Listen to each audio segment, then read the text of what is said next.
Every day on this channel, we go through everything that the president said on his personal account, as well as the official President of the United States account without a political bias or narrative. I'm your host, Isaac, and let's get right into it. All right, to start off with some sad news, Trump honors Scott Adams, saying, sadly, the great influencer Scott Adams has passed away. He was a fantastic guy who liked and respected me when it wasn't fashionable to do so. He bravely fought a long battle against a terrible disease. My condolences go out to his family and all of his many friends and listeners. He will be truly missed. God bless you, Scott. Scott Adams passed away of metastasized prostate cancer, and he provided a final message. The message says, if you're reading this, things did not go well for me. I have a few things to say before I go. My body failed before my brain. I'm of sound mind as I write this, January 1st, 2026. If you wonder about any of my choices for my estate or anything else, please know I am free of any coercion or inappropriate influence of any sort, I promise. Next, many of my Christian friends have asked me to find Jesus before I go. I'm not a believer, but I have to admit the risk-reward calculation for doing so looks attractive, so here I go. I accept Jesus Christ as my Lord and Savior,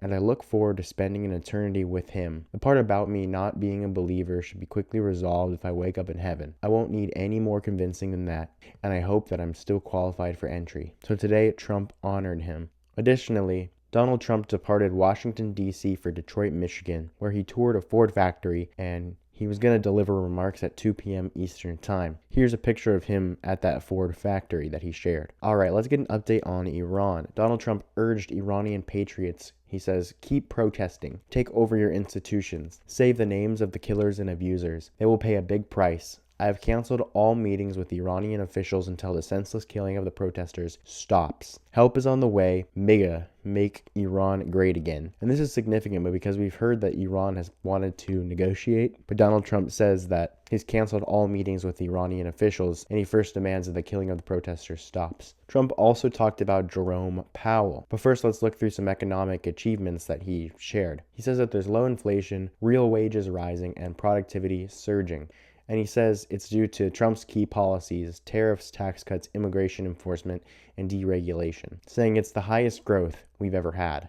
Joe Biden gave us a colossal stagflation catastrophe, but my administration's rapidly and very decisively ended that. We have quickly achieved the exact opposite of stagflation, almost no inflation and super high growth. So we have the highest growth we've ever had. Think of that. The highest growth we've ever had, and we've only been there 11 months. As of this morning, core inflation for the past 3 months has been just 1.6%. The numbers we just announced just before I came on stage. And GDP is smashing expectations with the fastest growth for this country in many years. The fourth quarter is projected at 5.4%, and that's despite the Democrat shutdown where we lost at least 1.5 points. And he says, under my stewardship, the economy is booming. A manufacturing renaissance and soaring household incomes are powering GDP gains that have not been seen in decades, and we are undergoing a disinflationary boom. The private sector is growing by over 5% thanks to the most business investment we have ever seen, maybe in history, and inflation trends are looking good. All the smart money knows that the hottest economy in the world is in the US. And he says it's time to invest. And when quoting the new inflation numbers, he says that means that Jerome Too Late Powell should cut interest rates meaningfully. If he doesn't, he will just continue to be too late. Also, outgreat growth numbers. Thank you, Mr. Tariff. And if you guys are unaware, the DOJ indicted Jerome Powell due to a Fed project taking too long and using too much money. And Trump says everyone should support the great Republican Senator Roger Marshall's Credit Card Competition Act in order to stop the out-of-control swipe fee ripoff. He says Roger is a fantastic senator.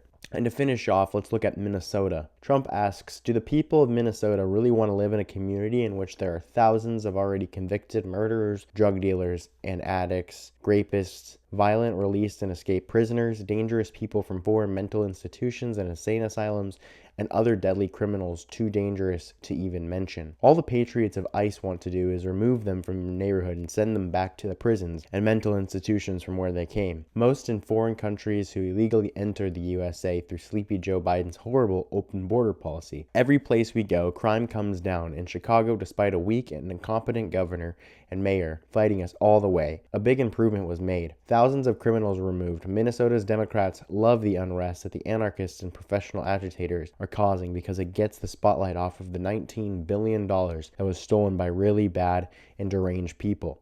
And he says, "Fear not, great people of Minnesota, the day of reckoning and retribution is coming." And he calls Minnesota Trump country, saying, "I won 78 out of 87 counties." The election was swung by corrupt counties around Minneapolis and St. Paul, represented by disgusting Ilhan Omar. Moronic Tim Walz has allowed Minnesota to become overrun by Somali fraudsters who steal from American taxpayers and take advantage of our generosity. Tim is completely incompetent, which is why he lost big time last year, and bowing out of re-election is the only good decision he has ever made. I have instructed Secretary of the Treasury Scott Bessent to follow the money and put an end to this abuse once and for all, first in Minnesota and then all around the country. The White House also posted that, quote, "Fear not, great people of Minnesota, the day of reckoning and retribution is coming," and Trump reposted that. When Donald Trump ends temporary protective status for thousands of Somalis amid massive fraud scandals in Minnesota. And a quote from Secretary Kristi Noem says, "We are putting Americans first," and Trump reposted that. And that was everything that the president posted about today. We got to see him honor Scott Adams, who sadly passed away today. We got to see him call out Jerome Powell after ramping up the pressure with the DOJ. I'm curious to see what your guys' thoughts are on that. We also got to see him cancel all meetings between the Iranian leaders, saying that they need to stop killing their protesters. And we saw him call out Minnesota and remove temporary protective status for Somali immigrants. As always, if you want to support this channel, consider subscribing, and I am out.